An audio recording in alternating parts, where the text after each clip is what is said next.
मैं ये सुनकर सुन्न हो गई थी। मुझे लग रहा था सब खत्म हो गया। अंजलि के बारे में सोचकर कांप गई कि पता नहीं वो इस वक्त कहाँ है। क्या उसे पता है मिसेस सहगल के बारे में? जब उसे ये पता चलेगा तो वो कैसे रिएक्ट करेगी? माँ पिताजी क्या कहेंगे?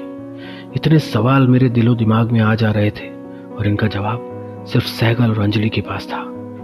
सहगल से बात करने की ना तो हिम्मत हो रही थी अब, और ना ही मन था उससे कुछ बात करने का। वो मेरी नजरों में गिर चुका था। बस अंजलि की चिंता खाई जा रही थी। उसकी जानकारी लेने की वजह से ही सहगल से बात करना चाहती थी, क्योंकि अभी तक भी अंजलि का फोन नहीं लग रहा था। मैंने सहगल को कॉल नहीं किया, बल्कि मैसेज किया कि अंजलि कल से बेंगलोर का कहकर गई है। क्या तुम्हें पता है वो कहाँ है? तुम्हारी उससे बात कब हुई थी? मैं प्रिया हूँ, अंजलि की बड़ी बहन। मैं बेसब्री से इंतजार कर रही थी, पर उसका कोई रिप्लाई नहीं आया। अचानक रात को अंजलि का फोन आया। मेरी जान में जान आई। उसने कहा, दीदी मैं बेंगलोर हूँ, फोन में प्रॉब्लम हो गई थी इसलिए बंद था, कल सुबह आपसे बात करती हूँ। मैंने बीच में ही उसे टोका और कहा कि सहगल कहाँ है? उसने कहा, मनु लखनऊ है। इतना सुनते ही मेरा दिमाग खराब हो गया और मैं उस पर चीख पड़ी। अन्नू, शर्म नहीं आती तुम्हें मुझे झूठ बोलते हुए? जो सहगल अभी 2 घंटे पहले दिल्ली था वो अब लखनऊ कैसे पहुंच गया? क्यों मुझे बेवकूफ बना रही हो? अंजलि ने कहा, नहीं दीदी, मैंने आपसे कोई झूठ नहीं कहा और ना ही मैं आपको बेवकूफ बना रही हूं। आप ऐसा क्यों कह रही हैं दीदी? मैं कॉल नहीं कर पाई कल क्योंकि फोन में दिक्कत हो गई थी। क्या हुआ दीदी, बताइए प्लीज।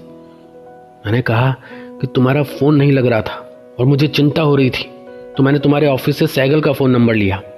जब वहां कॉल किया तो वो दिल्ली में था और मेरी बात जिससे हो रही थी उसने बताया कि वो मिसेस सहगल बोल रही हैं। मिसेस सहगल? अंजलि ने हैरानगी से कहा, दीदी आप मुझे वो नंबर बताइए जो आपको ऑफिस वालों ने दिए हैं। मैंने उसे नंबर बताए तो वो ठहाका मारकर हंसने लगी।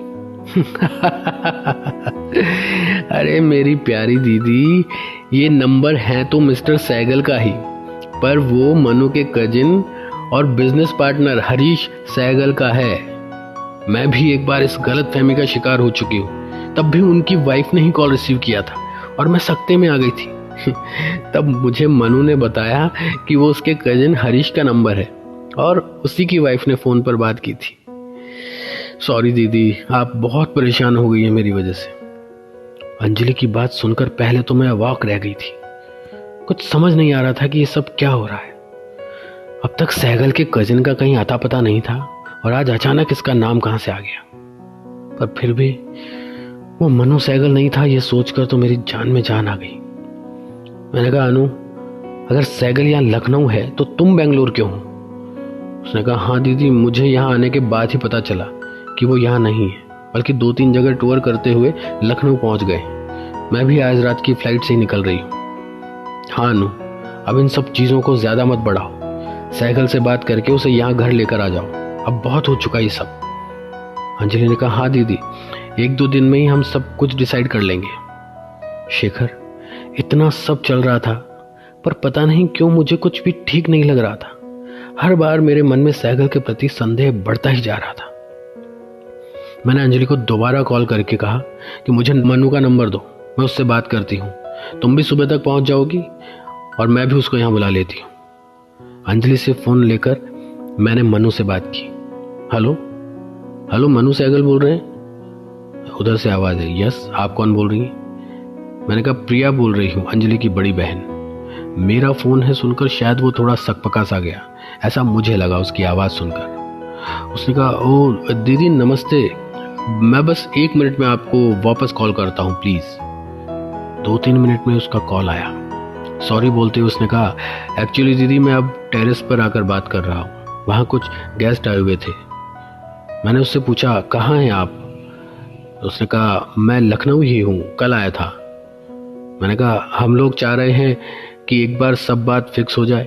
तुम लोगों को शादी अगर कुछ समय बाद भी करनी हो तो कम से कम सगाई या रोका तो कर लो, जिससे कि हम भी निश्फिक्र हो जाएं।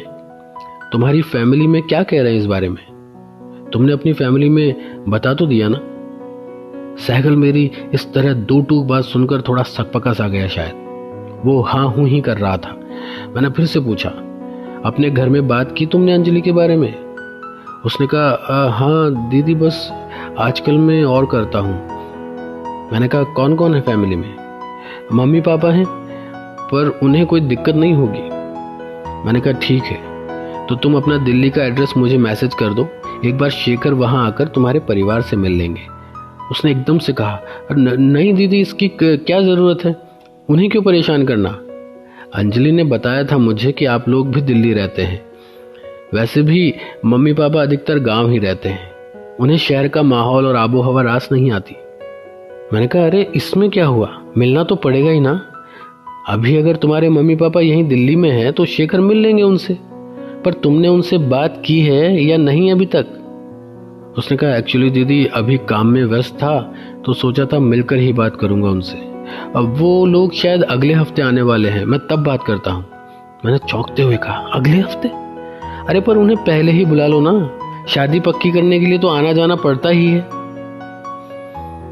मानो तुमने अब तक अपने मम्मी पापा से बात नहीं की, इसको मैं क्या समझूं? तुम उससे 10 साल बड़े हो, पर जिस तरह तुम लोगों का रिश्ता मुझे दिखाई दे रहा है, उससे लगता है कि तुम उससे भी ज्यादा ना समझ हो और या कुछ ज्यादा ही समझदार। देखो, हो सकता है तुम्हें मेरी बातें अच्छी ना लगे, पर जो मुझे लगा मैं वही कह रही हूँ। जरा सोच कर देखो कि एक 23-24 साल की लड़की अगले हफ्ते जिस आदमी से अपनी शादी के सपने संजो रही है, जो कि 33-34 साल का मैच्योर इंसान है, उसने अभी तक अपने घर वालों को बताया तक भी नहीं कि वो किसी लड़की से रिश्ते में है और पिछले कुछ महीनों से उसके साथ लिव इन में रह रहा है। तुम आखिर चाहते क्या हो अंजलि से? तुम्हारे मन में जो है वो बता क्यों नहीं देते साफ साफ? वो अगर तुम्हारे सामने कोई बचपना दिखाए तो समझ भी आता है, पर तुम तो अच्छे खासे मैच्योर आदमी हो और तुम्हारा रवैया एक 18-20 साल के लापरवाह लड़के जैसा लग रहा है। मेरी बातें सुनकर वो स्तब्ध था, ऐसा मुझे लगा। पर अचानक उसने कहा मैं नहीं पड़ा था उसके पीछे, बल्कि वो ही मेरे इंप्रेशन में आई थी पहले। मेरा कारोबार, मेरा रुतबा, मेरी इंटेलिजेंसी, ये सब देखकर वो मुझसे प्रभावित हुई थी। मैं बस दोस्ती के हिसाब से उससे जुड़ा था, पर वो पूरी तरह से मुझ पर फिदा थी। अब एक यंग एज लड़की अगर अपने से 10-12 साल बड़े आदमी, जिसके साधारण शक्ल सूरत और अदरक नुमा शरीर हो, उसके प्रति इतनी दीवानगी दिखाएगी तो क्या सोचेगा वो? यही ना कि इतनी सुंदर और काबिल लड़की जिसे कोई भी हम उम्र और हैंडसम लड़का मिल सकता है, वो एक ऐसे मिसमैच आदमी पर कैसे लट्टू हो रही है? क्या ये वास्तव में प्यार करती है या बस इसे एक सेटल इंसान चाहिए जो इसकी जिंदगी की सभी परेशानियों को हल करने की क्षमता रखता हो, जिसके लिए कुछ भी करने को तैयार हो जाए? उसको बहुत समझदार समझते हो ना, पर उसने जो नासमझी की है और जिस जिद पर वो अड़ी है, उसकी वजह से कितने लोगों की जिंदगी बर्बाद हो सकती है इसका अंदाजा भी नहीं है उसको। इसलिए मुझसे पहले बेहतर है कि आप अपनी बहन से ही बात करें। ऐसा बहुत कुछ है जो उसने आपको अब तक नहीं बताया। माफ कीजिएगा मुझे कि ये सब बातें इस तरह फोन पर आपसे करनी पड़ रही है, पर जिस तरह आप एक सुलझी हुई खरी बात करने वाली लगी, इसलिए मेरे भी मन की सारी बातें मैंने आपसे कह दी है। अब आपसे एक ही बात कहूंगा कि हाँ, मुझसे गलती हुई है कि मैं अंजलि के साथ इन्वॉल्व हुआ, पर अभी बहुत देर नहीं हुई है। आप उससे बात कीजिए, क्योंकि उसको मेरी सारी सच्चाई पता है। थक गया हूं मैं भी इस तरह मुंह छुपाता हुआ। उसी से पूछिए आप कि मैंने क्यों अपने घर पर नहीं बताया और क्यों बात आगे नहीं बढ़ पा रही है। क्योंकि जब हम जुड़े थे तब शादी की कोई बात नहीं हुई थी, पर उसके बाद वो मुझसे किसी भी कीमत पर शादी करना चाहती है और मैं वो कीमत नहीं चुका सकता, कभी नहीं, हरगिज नहीं। फोन कट होने की आवाज, पर प्रिया को जैसे कोई होश ही नहीं रह गया था। ये सब बातें सुनकर वो सुन्न सी हो चुकी थी। वो धम्म से सोफे पर बैठ गई और उसकी दोनों आंखों में से आंसू बहने लगे। उसने आंखें बंद कर ली। आखिर सहगल की कौन सी सच्चाई जानती है अंजलि, और वो क्या राज हैं जो सिर्फ सहगल और अंजलि को पता है? ये हम जानेंगे कहानी के अगले भाग में। तो बने रहिए हमारे साथ। बहुत शुक्रिया।